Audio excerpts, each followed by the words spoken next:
Um, it's Thursday, the 12th of October, and today happens to be the feast day of Blessed Carlo Acutis, a great saint of the Eucharist, who showed, it's beautiful to see what our Lord does in innocent souls that just love him. He reveals himself, he heals, and that's the beauty of the Eucharist. It really is. That's the beauty. That's the beauty of the encounter with Christ. If we let ourselves encounter Christ, He comes, He heals, He helps. Today's the 12th of October, and tomorrow we face into a significant day, which is Friday, the 13th of October.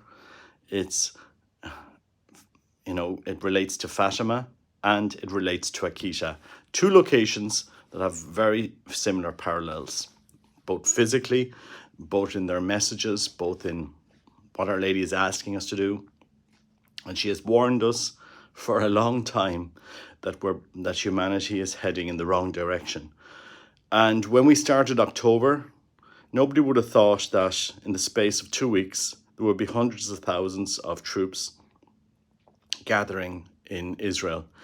A second war with global powers involved, with America sending troops to the Mediterranean near Israel, with Iran making movements, with a global Muslim protest tomorrow, seemingly.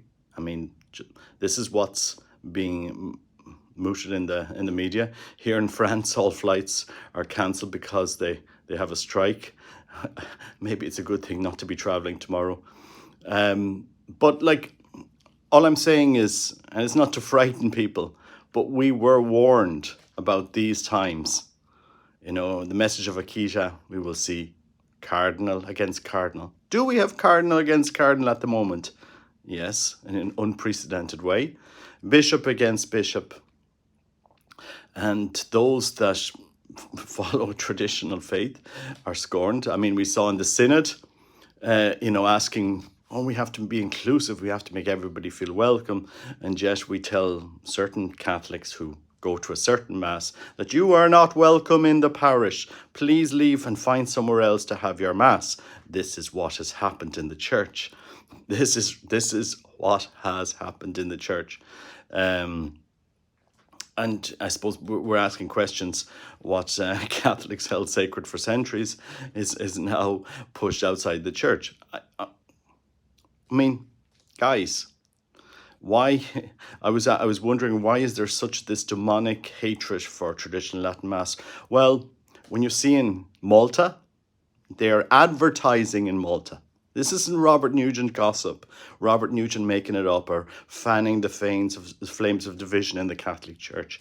In Malta, you have couples masses. You have couples masses. In we all know what's going on in Germany. In Netherlands, you have an actual prayer of blessing, an actual prayer of blessing for these unions. And okay, well, what is the traditional faith of the church? What are we supposed to align ourselves to? What is sin? Because the church doesn't seem to be able to give clear direction at this moment in time on sin and on what is not sin. And I suppose we can just ask these simple questions and ask, okay, well, what is going on in the church? And Our Lady warned us. She warned us. She warned us. And it's not just me saying it. Others have said the same thing. How come these prophecies seem to be very, very, very exact and precise and timely? She warned us in Garbandal, less and less importance will be given to the Eucharist. I'm staying in a town here in France. It has an historic church here, and 4 people go to Mass on a Sunday. 4 people in a town of, say 5,000-6,000 people. I mean, there's a lot more around here. 4 people.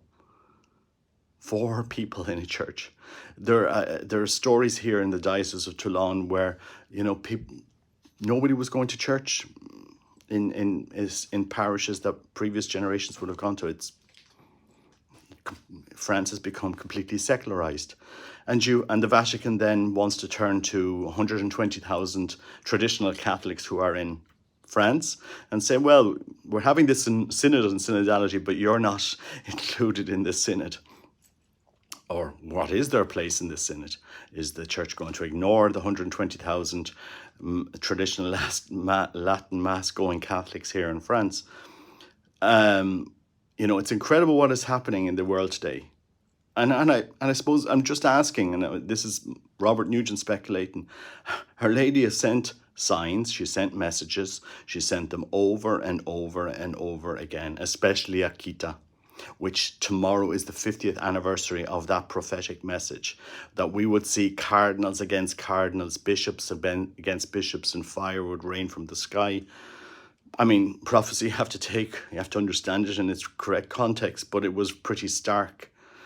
And it was pretty stark. And we see global powers. We see Russia at war. Israel is at war. Ukraine's at war. NATO, a proxy war. There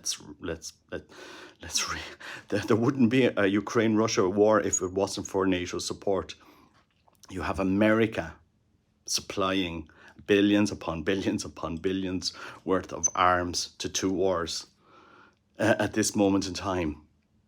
And when we began October, did we think we would see what we see today? No, but look where we are approaching the 13th of October. To a significant date in two Marian apparitions. So, I'm just saying we were warned, and let's not be surprised if what Our Lady is saying actually comes to pass. But maybe it's time to actually listen to her and to turn to our Lord and to understand that the pleas from heaven are real. In the church, the pleas from heaven are real. I mean, bishops are asleep. Bishops are asleep at the wheel. They're coming after a good bishop here in this diocese because he's tried to revive the diocese. Maybe he hasn't got everything right, but he's brought in priests. He's trying to revive parishes, and bishops are his ordinations. He has vocations, and bishops aren't happy because they're closing seminaries and they've no vocations. And, how come this bishop is doing it and we can't do it? In the Diocese of Bordeaux, we're closing seminary. We've got a cardinal, that the Vatican has restricted. I mean, bishops are asleep at the wheel. Bishops are asleep at the wheel, especially here in France, when good bishops that have vocations that love the faith, they mightn't get it all right, but they're trying their best to renew the faith, and yet we see around Europe pushing the liberal agenda, the demonic agenda. This is what has happened because they're not men of God. Some of them are not men of God, and Our Lady knew this. Read the message of Akita 50 years ago.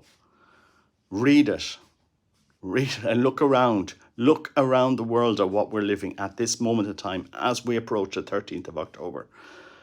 It would have been inconceivable really to think about what these messages given 60 and 50 years ago, and we look today. Look it and realize these times are serious, and pray for the church. Because, we need a lot of prayer at this moment in time. And all I can say is people think Robert's crazy, Robert's this, Robert's that. Well, Our Lady came into Kibeho in Rwanda and gave a message and gave a warning. She warned them. And look what happened in Rwanda. She warned us in Fatima about the wars. And look at the wars that came. She's been warning us more insistently now, more precisely now than really ever before. And are we just going to sit back? No, let's forget you. We'll continue on with our agenda of wokeness. We'll get muzzled Father James Martin into our synod. I was just thinking, God, what world do we live in? What world are you living in? You're so inclusive.